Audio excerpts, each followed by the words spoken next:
Welcome back, everybody, to Tabletop Diaries, Cursed Scroll Zine 1 After Party, Episode 3, where we will be talking about Episodes 7, 8, and 9. That's right. Episodes 7, 8, and 9. So, how is everybody enjoying this so far? It's good, man. It's crazy. We're 9 episodes in now. What a stress. Yeah. Why are we still alive? How are we still alive? Healer. Yeah. And we got lucky with some rolls. And some luck tokens. Yeah. And we got a DM who's being fair, you know? True, yeah. like I don't giving know us a about chance being to survive. Okay. I just feel like it's throwing you guys a bone. I kind of want to mix it up between the pulp mode, not like a full pulp mode, because I read through that and it kind of gives you guys an OP in a sense. But it is also incentive for me to start throwing some heavy stuff at you. Yeah, you definitely have thrown heavier and heavier stuff at us. I'm trying to keep it all fair and rounded. Being a DM, you're basically, and even says this in the book, according to Kelsey, you're the neutral attributor. Arbitrator, there you go. That's the word I'm looking for. The neutral arbitrator. I'm not against you guys, but I'm also with you guys. I both have to play the good NPCs and the villains. So, I got to keep it fair about all around. But ultimately, you guys make decisions and consequences follow decisions, whether it's good or bad. True. Well, and the DM is also our lens into the world. You're how we see it. Right. And this world being as crazy as it is, random encounters just happen. So you're also that, Yeah. Especially with Shadowdark, which is the beauty of it, is it's all up to chance. It's all up to roll of the dice. But there's always something happening. Yeah. I'm glad that you tell us like what you roll afterwards. Like, when we're done with the episode, like, cause we're just like, what the heck was going on? Like, what were we about to encounter? Right. Yeah. Did we dodge a bullet? Like, no, it's fun. It's fun for me for rolling this dice too, because I have to just roll. And of course I'm not gonna, even if I did tell you what I roll, it really wouldn't mean anything to you guys sometimes, but then sometimes it's like, oh yeah, you guys barely missed that one by 1 or something, type stuff. So I try to keep as transparent as possible without spoiling stuff, but that's just the name of the game. It's appreciated. So episode 7, if I recall, that was the bandit attack episode. Yes, that's where you guys all That was an epic episode. got together, prepped up pretty well, and just attacked the bandit camp. The firestorm went really well. That's some old school military strategy prep. Yeah. Right. Yeah, Mr. Redcap did nothing for us. His first unsuccessful poisoning. Give the rat a break. He went in there and he gave you eyeballs and you saw things. That is Yeah, true. he let me recognize. He did Yeah. good Fucks. rat recon. Yeah, that's true. He was That's good for more recon. important than him doing any damage. I don't expect him to do any damage, but I need to know without being revealed. Very essential to that operation. I'm He just kept us from rushing in when we first got there. full honesty, I'm ready for a new familiar. Oh my god. I'm ready for it as a player. Why, does he as stink? a character? Do you get to pick him, what he is, as your familiar? I don't know how. Yeah, we're gonna have to get together on that because I'm a little confused on it myself, and I've just been kind of letting. I thought it was a witch thing. I did too. I thought you said something like the cauldron had something to do with. That had a So little you get frog, but you get a familiar, but like the frog is like a cauldron thing. That's so the frog separate. is okay. Yeah. So but that's just a familiar. yeah, That's you just get where it's part of the witch thing. It's in the little zine. Yeah, thing. the zine where that talks about witches. Right. and That's a new. Well, I'll say new the- class, but they're already in zine. that's the one we're doing, right? We'll look it up. Right, later, we're doing but, like, zine 1. Right. Yeah, but there's something else. There's something other than zines. I feel like there was something else that had witches and the other Yeah, group. she and the did other drop group like after a that. one shot that you, Dean, gave to me, and I kind of looked through some of it. Yeah, they released them with the Kickstarter. Okay. They sent us recently also the cards. Nice. Yeah, which we will be doing a review on Yeah, here PDF. pretty soon. We're gonna get the physical ones, but the PDF comes in first. Nice. I just passed it to him. They send you all the cards if you want to print them. Sweet. It's pretty cool. Yeah, the witches were introduced with the patrons, I think, right? Yes. And something. So it was a witch class with the Zine one. Okay. It comes with warlocks, knights of Idris, and witches, and it gives you witch spells as well. And there's something about this familiar, which at this point I might just be going with you. It's on the witch page. Like it's like that's the main. Like they get like a third of that page or something. Oh yeah, familiar. You have a small animal such as a raven, rat, or frog who serves you loyally. It can speak common. It can you talk. never said this entire time. Mr. Redcap can talk. It could talk this entire It doesn't. We don't need Mr. Redcap to talk. Yes, It's we too much. do. Oh my God, That's we've already got amazing, too much bro. dialogue. We need to No. fight more. We need to fight more. No, and we have need less a dialogue. talking Okay. Mr. Redcap. Hold on. How do we just gloss over this? I So mean, 9 it's not in episodes mine. and we didn't talk to the rats. I blame Redcap- the viewers. We're Why still haven't you learning. told We're us still about learning this game. Mr. Okay. Redcap has to become a character if anybody now. listens to this And Tim and has to notice do the this, voice. we had Nobody nothing wants to to do with listen to it. that weak Yeah, Mrs. man. Redcap, Nobody wants to listen You to did that. this. Now I have to create a voice for this rat familiar. Your Yep. familiar can be the source of spells you cast. Yeah. Wait, Within can be the range. source of spells you cast? Yeah. Oh, You can wow. cast spells through him, but only at Treat it as near. treat Yeah, it it's as limited though- like it was you. Yeah. Yeah.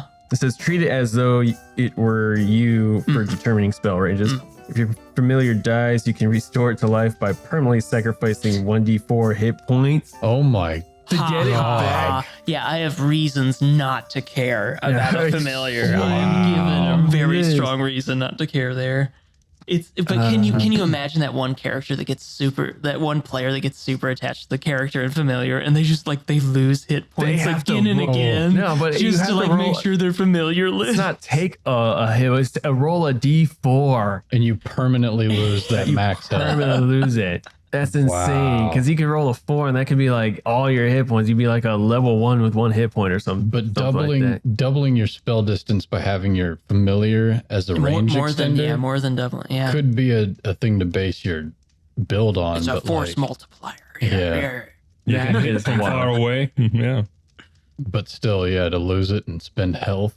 Well, now I know who I'm attacking. Well, it just Oh, seems God. so OP. I was like, okay, I'll do that if it's if it could be good for the story, but I Yeah, don't want to. but you I have, don't want to do stuff that's What, too like OP. 5 health total? Yeah. Yep. that's Use that's everything exactly you can. There's a lot of cloak and dagger stuff that like it's fun for us to play, but I feel like it's not as good for the listeners if they're like sneaking up on something and like seeing that something's about to happen. I want to just get into the fight sometimes. I want to like I Fair guess with the enough. bandits we were kind of doing like I don't know, threading that needle. There was where a it's lot- just yeah, like we're that- about to fight them, we're getting ready to fight them, we're That prepping situation so was a much lot of stuff for economy that. going on. A lot True. of preparation. I mean, honestly, with that bandit thing, it was quite surprising how that went through because had you not killed the majority of them With and fire. with fire, and I didn't do a morale check to see if the remainder stayed, you would have had to fight that Underlock, that Marrow Fiend, and he would have been wiping that. He would have wiped them out, But it would've Probably. healed him. but yeah, every time he killed 1 or 2 or whatever, Ate them. Yeah. he would gain HP back from That's that. a lot of source of energy for him. So I saw it like both ways. Like, oh yeah, this thing's it's obviously a problem, but it's helping us cut down these bandits because there's like 30 bandits in that camp, and I think you guys literally killed 20 and then 10 escaped from Yeah. Yeah. Something like that. yeah. So you killed literally 2/3 of them, and the rest just ran off. But it wasn't until you started talking to Reeves, this Knight of Idris quotation marks. Greaves Redthorn. Greaves Yeah. Redthorn, Yeah. yes. It wasn't until then that Underlock showed himself, and honestly, yeah, that could have went a couple different ways, because he could have just constantly healed himself and wrecked you guys. Yeah, if I had a supply of bandits around, now we have to worry about the bandits. Now the bandits are freaking out, and then he's eating them up. Every time we hit this thing, it's useless because he's gonna eat up one bandit. Right. Yeah, it was supposed to be It's a actually lot of math going on. a way tougher fight, but you guys rolled really good and I rolled really bad for them. Even trying to, even for them to perceive you guys, because you guys know were where sort of, we were shooting yeah, from. you guys were in the forest and you guys split yourselves up and we're spreading out. So fire arrows and bombs are flying everywhere. So they thought there's like, I don't know, there could be 100 people attacking. But oh no, this sucks. We gotta find a different job than being a bandit. Well, defeating those bandits the way we did was critical to actually beating that monster because they skedaddled. Right. You know, he's starving. Every time you stab him, it works. So yeah, And he only ate Gertie. yeah, I was expecting the archers to die more of the archers to die quick, but Yeah. like I was rolling like crap. And Greaves Redthorn, I remember rolling that character earlier and I rolled crap for hit points. Yeah, like 2. Yeah, I rolled. I was like, well, no, I gotta stick to it because I'm going with the route. I could have fudged it, but I was like, nah, I'm keeping it too. But he had a high AC. That's one thing he had, but all you had to do was like literally get cut through it once, roll good on it, and he was basically gonna be a goner. Man. Yeah, pretty wild. But you guys killed it. Going into episode 8, that was a lot of politics. A lot of lore drop. lore drama. There's a funeral for a certain archer who didn't make it to that fight, who happened to be eaten by Undeluck, who and was part of the family of the girl who almost died. Right. Yeah. Yeah. Man. the girl who almost turned into a werewolf. Poor family.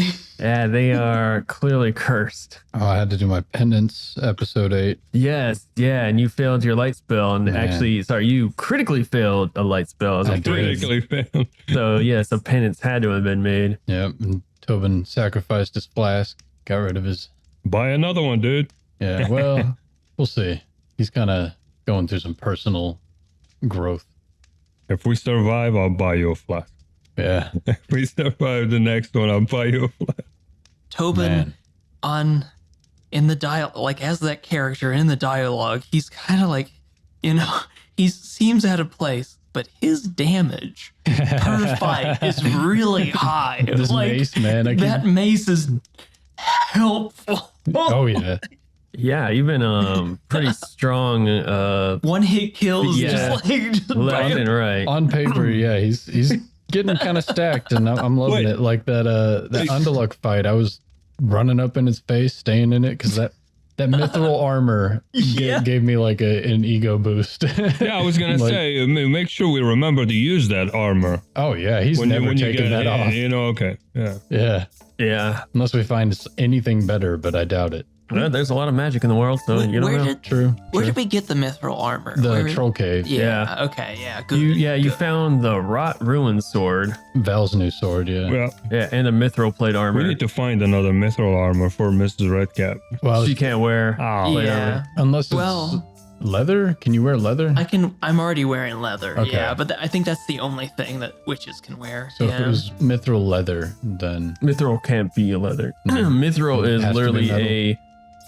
mithril is literally a metal. Mhm. If you want to get into like Lord of Rings lore, if you will, Yeah. which I'm sure where most of the stuff comes from, it's a metal, a mystical metal, hence mithril. That's supposed to be lighter than most metals, but it's super effective, Yeah, really hard, but Bilbo got some. lightweight. Yeah, but the magic of mithril is it's super lightweight. yeah, So you can basically sneak around in full plate mail and it won't like take away your position. Whereas you're wearing like just regular steel, it's all clanky. Yeah. cranky. Yeah, and clanky, you can't stealth in it. That's why mithril is such a in the lore of any kind of D&D anything is, really super awesome. Hell yeah. Yeah. But you guys, you got your special items. You got teleported with Alora back to your hometown at Hope's Keep, where you basically got a huge lore drop, and she was talking about some of the things you figured out with a statue, some of the things she figured out with a statue that was under your, Hope's Keep, and then the book that Durek has of his people. You find the whereabouts roughly where actual Bittermold Keep's at, where you assume, or you know where Mugdablub is at, and some Titania lore that she's basically kind of bouncing around as fey creatures do. Honestly, what realm isn't their playground? As a fey creature, they just bounce in and out of realms and just do whatever they want. But you get the feeling that she's kind of just toying with you, maybe? or toying with people and things in this realm. Sounds very fey. Yeah, with fey creatures, it's hard to who can really tell. Yeah. Also, though, that some gods might not be real gods. True. False gods. Some false 100%. gods are around. Yeah. Yeah. Sounds like it. Mugdalblub's supposed to be one of them, according to We got a Alora. clear message, with the Messenger of Light was like Mugdalglub was in Bittermold Keep, Bittermold Yes. Castle. Yeah. So, and but then Alora like really confirms it, like really nails it down that it's like, yeah, in this book it also mentions that too, Bittermold. Seems pretty fitting too. Yeah. From what we've heard about Bittermold. So it's like, okay, we gotta go. We gotta be brave. And yeah, that's essentially where, maybe not where the whole, or possibly where the whole, what's the word? Cataclysm? Yeah. The cataclysm that happened was probably, if not there, very nearby, or at least was the brunt, zero spot, if you will. Ground zero Area seems to be there or close to there before the gloaming became the gloaming. Yeah. And I was thinking, this is a little bit of a funny bit. Between Hopes Keeps and Bittermold, since now we have established history with these people, and we done a lot for them. Yeah, I think between those two towns, we should never walk. Alora should always teleport us and then click. I think we have established a lot of credentials. That's some strong magic. I mean, come on, man. Laura has to be there beforehand, and she has to know that there's nobody there. She's not teleported in the study, right? She's teleporting near the well. I'm just or saying. something, center of town stuff where it should be clear. The last demonstration, we should never have to walk between those two towns. At least we've done a lot. You can certainly bring that up to her. I will.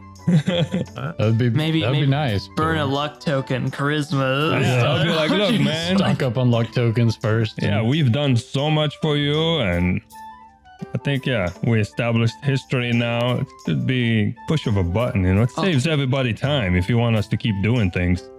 Even in episode, like, I guess I just found this out, like episode 9 or whatever. It's like luck tokens are so precious. Oh, yeah. It's like if you can use it to avoid a fight or travel faster. Like travel is so dangerous in Shadowdark. It's like the luck token is better. It's like you don't necessarily need to save it towards the end. Sometimes it's better to use at the beginning to avoid the whole thing to begin with. Yeah. You got to use it on those two extremes. I learned that lesson. Yeah, we sprinted at the beginning of episode 9. We were just you saw me. I was the first one to drop the luck token. I was like, I'm learning that lesson. I'm not waiting for the epic moment. Speaking of avoidance, you guys skipped a bunch of stuff, went straight to the bridge. I knew it. And essentially ended skipping even another thing. But I mean, I put past in your way, and you guys have to make the decision. I can't make it for you. Episode 9 in the beginning, when I was rolling all those 6s, I can sense the GM's disappointment. Like every time I roll a 6, he rolls like a 6, and I was like, well, yeah, but you Tim also is radiating some kind of disappointment. Well, also, you don't know if those spots were bad or good. You could have passed some super golden treasure or something. But it's Shadowdark. An old friend.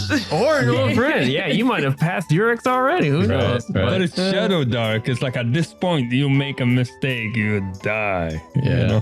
Well, and you guys, on top of that too, episode 9, it was like, as a player, we see all these new areas and see all these things we could go to, but at this point in the story, the characters are pretty much convinced, like, okay, we have to go check out this big main source right first. So like, we can always come back if we survive, but and also the economy of the targets is like, at this point, like when you have mission, should I risk this much because I have a bigger fish?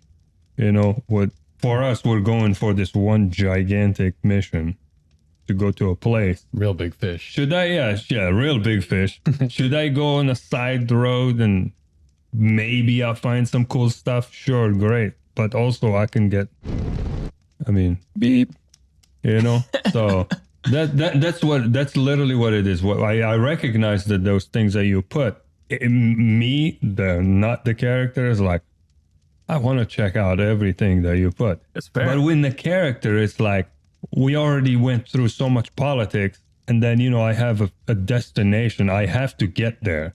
People And you saw counting the on last us, too. episode 8. There was so much talk and confusion. It's like the way to go. That's a huge investment for me to waste it by wandering off to check out a location or two, which I would love to. Yeah. I mean, you guys, at the end of this episode, decided not to go into the giant castle and investigate. So Yeah. That's Mrs. Redcap. I wanted to go inside the castle. We did go see the fish folk, though. We met fish people. Yeah, Mrs. Redcap was on her toes. We can reconvene if the castle is worth looking at, especially around 7 o'clock. Right. yeah. 7 o'clock. Yeah, you guys got a mysterious message in a bottle in a Way to pellet. throw us yeah, off. A seagull. A seagull, yeah. Yeah. A message in a bottle and a seagull. Fastest way to send messages in Shadowdark consistently, Right. for Now that I- low amount of gold. Now that I think about it, it's a seagull, which means he came from water, which means, Mug the Glove keeps coming up.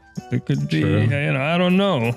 His ooze made fish people, But it, so it maybe was to he's you, watery. Val. It was to you, Val, from the sea. Well, that's the thing. You don't know if it's to me. Maybe he just randomly landed where I was and dropped it. He That's landed another on your thing. head, though, so maybe. Right. I don't know. It could go either way. Yeah. Well, okay. Now I just thinking about 7. It's like 7 seas. Oh gosh, no, I'm going down a rabbit hole now. Wait. This is a different world. Maybe 9 seas here. 9 I don't know seas. how many seas there Yeah, technically right. are. Okay, never mind. They may just keep coming out with new seas every year. This is gonna bug me for like the next until we play next time. This Wait. 7. Maybe he What is landed this, it on me 7? of my connection of Night Harbor and being a sailor. Mm-hmm. But also Vern is Yeah. the same, we have kind of almost the same background. Well, Vern's a ranger. He wasn't with you. He wasn't with me No, then? no. Oh. I mean, he was with you at Night Haven's Harbor when you came in, but you came in alone. You came in Soul alone. survivor. Yeah. Yeah. It was just you and basically a wreckage ship, and you barely survived. And you survived for like a couple weeks. Okay, before so that rules out Vern as a... But yeah, maybe somebody from your past. I'm just I picturing. know what you did. Meet me. I'm just picturing- 7 o'clock. Let's, Like- let's fix this. You guys know the Pirates of the Caribbean, like Captain Jack Sparrow, like Yeah, where yeah.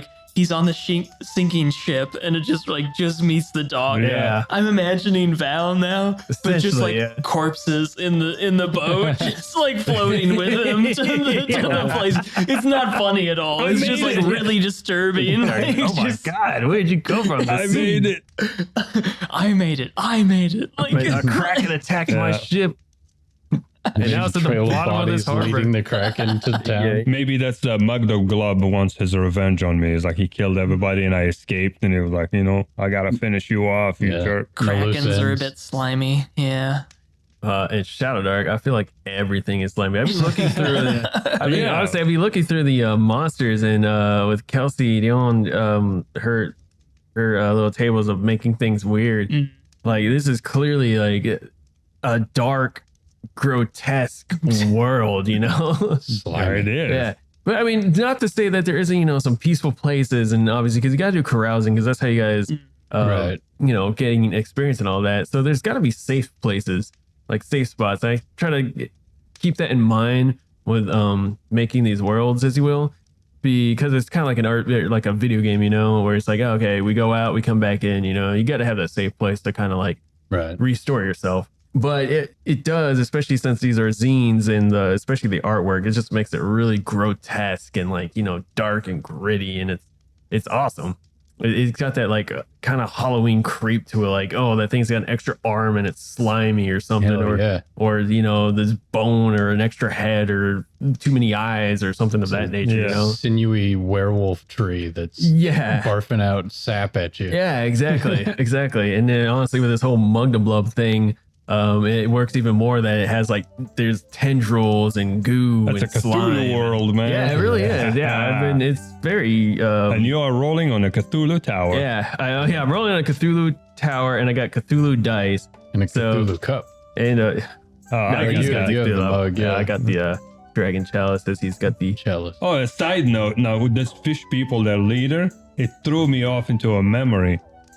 It's like I started to realize when we started to like talk about it, and I was like, maybe he is the one who is under spell or curse, and it threw me back into Slabaz when they went to that king guy who was under the spell. Oh yes, for Remember that our story? listeners, and I guess I'll put this in the link for all of you who don't know. We came from another channel called WTFBRO, where we started doing some. Maybe I said this before. Yeah. Once, I don't remember. Well, here we are again. We played D&D over there. Yeah, it was kind of a trial thing before this became what it is. Forewarning, it's uncensored and a little obviously vulgar, more vulgar and all that. So take that as you will. Rated M for mature.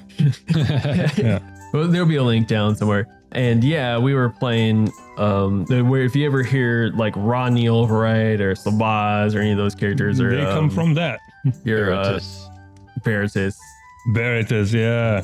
Al Baratus. Yeah, all those characters. That's kind of where if we make any reference to that, yeah, it's worth a check out. Kind of see where we It was started. fun. It was a great fun, man. I had a lot of fun with it. Yeah. But yeah, the two kings, where one of them was one of them under was a messed spell. up. Yeah, he was So a mad that king. threw me back to that memory, and I started to think, and I was like, wait a minute, this sounds familiar. Get your suspicions That about might the be fish him. king. You don't know. I was thinking Zelda. Yeah. Yeah, I had that fish character in mind, for Ocarina of Time. Yeah, Fish people. yeah, the Zoras or whatever. Yeah. Yeah, but these are definitely more grotesque, especially with a picture I'll have to show you guys. Oh, dang. But when you said Yeah. Just a little racist. fish people, that also reminded me of like the Sumerians.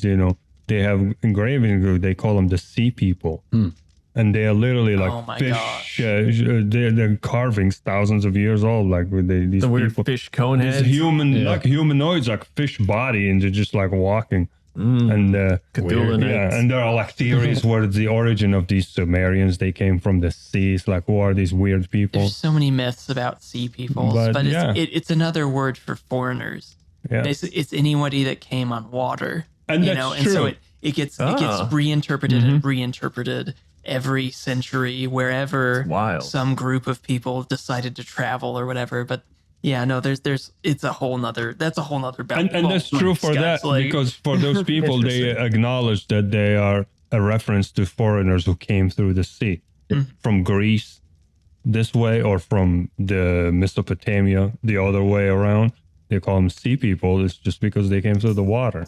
Back then, they didn't know the rest of the world, so they just accepted it as Makes sense. Well, in this world, these are definitely mutant they are fish people. disgusting. I mean, yeah, to our, I guess our view, if I saw a fish humanoid walking around, I'd probably be a little grossed out too. I'm pretty sure in their taverns and restaurants, they do not serve sushi. Or any kind of fish. It's all Or maybe fish. warm cans of worms. Oh, No. God. Thanks for the image now. Grubs and worms. Grubs and whatever they could dig out of the bog. Algae and Yeah, you go order. What can I get you? A well-aged worm, a stew? a cup of algae. Yeah, you should try the seaweed. It's pretty pointed this time of year. Yes, indeed. We're gonna cut this one short because reasons. But thank you all for listening to this after party. Tabletop Diaries. If you have any comments, let us know. Send it. Oh, you also always email us at tabletopdiary@gmail.com. And if anyone is in the Texas, DFW Plano, area. DFW area, we are going to be attending the Plano event. Downtown and Dragons. Yeah. Downtown and Dragons. Yeah. Yeah, anyone from our neighborhoods here, if you hear it, you're going to see us there. When is it? October 10th, I believe. Yeah, October Yeah. 10th. It is Plano's Downtown and Dragons, Friday, October 10th, 5 to 9 p.m. Yeah. Anyone familiar with the Madness Comics who frequents that joint, they're going to be there too. Admission is free. Costumes are welcome. And we're going to be there and come and hang out, say hi and chill. And we can talk about RPGs. And if Menace Madness Comics in there. I need to pick up some orange dice. I got made a dice holder that glows in the dark. There's orange, but I have no orange dice to put in it. That's cool though. I got orange dice. Well, I need to pick some up. I was about to buy some really expensive bougie ones, but it's like, I don't need to do that. Yeah. So I'm just going to go to the our local comic store and local game store, I should say, and pick that up. But we'll see. Again, thank you, everybody, and see you on the next one. Bye-bye.